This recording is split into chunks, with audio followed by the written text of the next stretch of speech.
I'm doing great. How are you?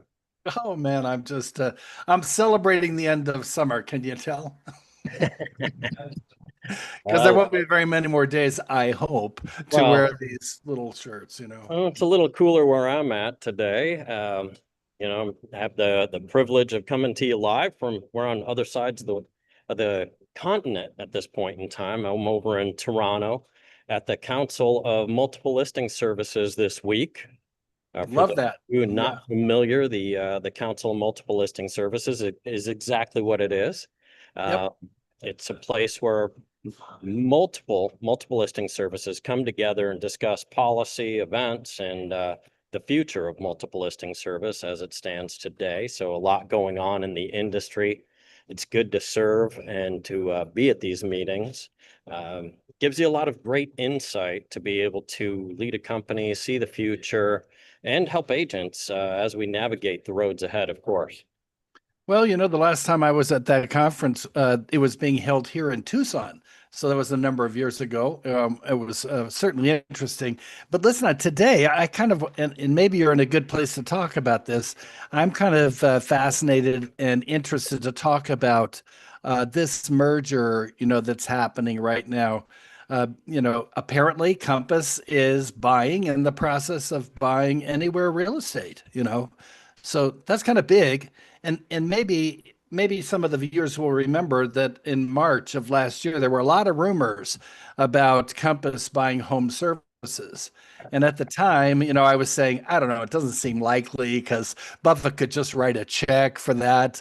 And the cultures are so bloody different that I thought, that might have been a big problem. And of course, it didn't happen. But interestingly enough, there were some leadership changes afterwards. So who knows? Maybe there were conversations. I don't know. I'm sure there were, and I know you spoke of it a Yeah. little bit to your chagrin.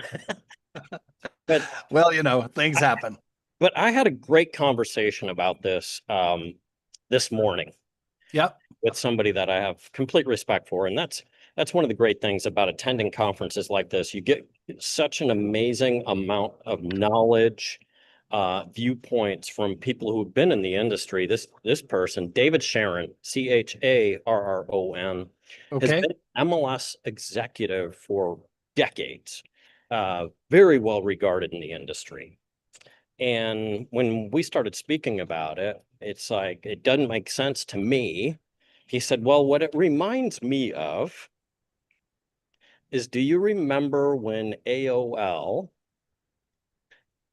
bought Time Warner basically in a stock deal of about 150 plus billion dollars? How did that work out?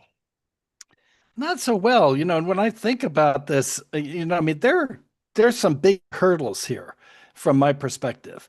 I mean, one of the hurdles is that the whole business model of Compass is way different than all of the brands that are in a part of Anywhere. And so I think about Coldwell Banker. I mean, they're pretty solid in terms of their whole idea of who they are, And if I think about Sotheby's, I'm thinking about Sotheby's, being brand specific. I mean, they really talk a lot about, where that comes from. And their systems are not quite the same. And as I recall, when Compass, purchased some companies in the West Coast, there was really a revamping of the way things were done, moving on to, kind of that economy of scale. Let's do the same kind of thing. Let's use the same tech platform, and all of the brands at Anywhere, I think, are using all the Realogy stuff from, I A lot think, of it, yeah. a lot of it. So Yeah. the brands that we're talking about, for those of you who don't understand, so Compass on a 1.5 to 1.6 billion-dollar deal, all stock, no Mhm. real money changing hands. This isn't all a stock thing, which is interesting. Compass has been around since 2012, Right. have about 33, 35,000-ish agents nationwide, whereas Anywhere Brands is Sotheby's, Coldwell Banker, Century 21, ERA, Corcoran. All of those together is an agent base nationwide of over 300,000 real estate agents. So we're talking Right. about potentially almost a 350,000 agents type of culture, if you will, going under one corporate umbrella. And like you said, are they a cultural fit? Not on the surface, not from what we've heard. And the No. only reason we can say that is because the leaderships of a lot of these organizations have been at odds with each other for a very long time and publicly making statements against different policies and clear cooperation and how they see things and how they don't see things. And it's not exactly going to be a marriage made in heaven. Yeah. But here's the thing.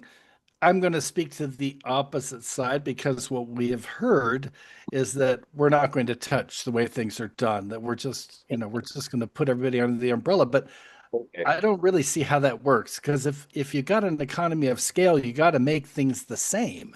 And that means the systems have to change, which would mean many of the agents are going to have to they're going to have some learning curves. And we both know how much people like new things. It's also a monumental shift in Mhm. thinking and understanding of the leadership of Compass. Yeah.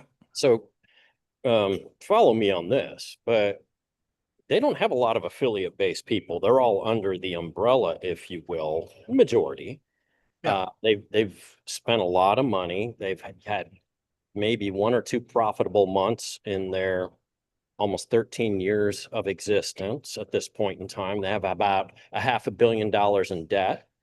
Now, Anywhere Brands is coming over with about 2.4 in bad debt and a whole lot more than that overall. But the cultural shift in understanding an affiliate-based business, which a lot of those are, these are franchises, whether Yeah. it's 321, whether it's Corcoran, and whether it's Sotheby's, a lot of these are owned by different people all over the place. So, but and that's another cultural difference that maybe they're not foreseeing Yeah. because this is housing.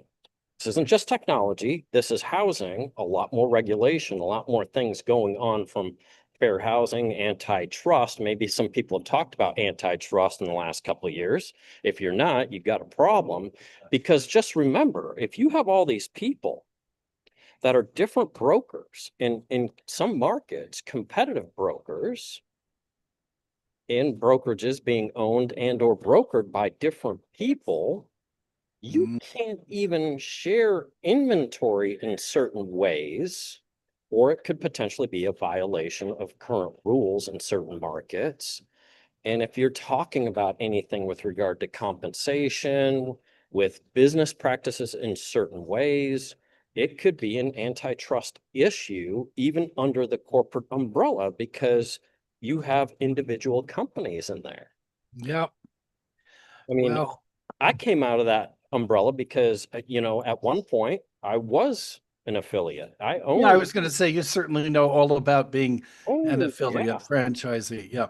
I mean, when they would speak of, if you will, a pocket or a private listing, I excused myself from the room when it was the corporate entity because it was so different and it would actually be a violation of our current rules that we have currently in Arizona and under NAR, under MLS rules in many places. So there's a lot to unwrap here and get their arms around. What I do think it makes them into the future the number one target with regard to any litigation or issues because they will have 350,000-ish agents, a whole lot of revenue, even if not profitable, and they'll be the number one place people want to go after.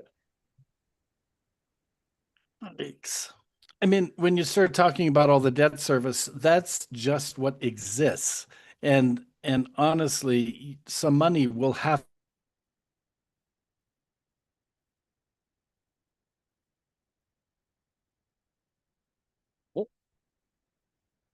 Well, we lost John for a second, but I'm sure he's going to dial right back in. Um, but I agree with him completely. I mean, this is going to be a very interesting change for practitioners, for consumers more than anything.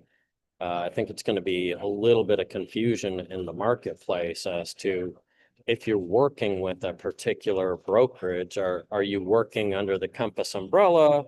Are you still working with just a Coldwell Banker agent? You know, those are some of the questions here. So I'll just just telling them to log back in here. But yeah, so here in Toronto, we're having a fantastic time, getting quite a bit of wonderful information. We've had some great presentations already. I would say one of the standouts and somebody that I would highly recommend paying attention to is Mr. Eels, the CEO of Move.com or Realtor.com. He made a fantastic presentation today. He comes out of Australia, where he built a lot of things there and understands the marketplace there and wishes that it had a little bit more structure like we have here. So he has an unbelievable amount of expertise and experience with what we do. And to be able to come from another part of the world and be able to say, hey, you guys really don't know how good you've got it is very refreshing to hear.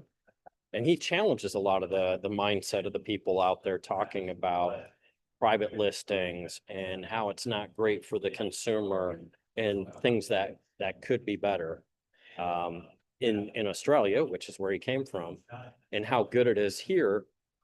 And then hopefully, you know, things continue to be fantastic here as well. So of course, this is Armed and Thirsty. So you know, clearly I'm drinking Canada's finest here in Toronto. It's been a pleasure to be able to serve on the local Arizona Regional Multiple Listing Service Board of Directors. This is my second tour of duty.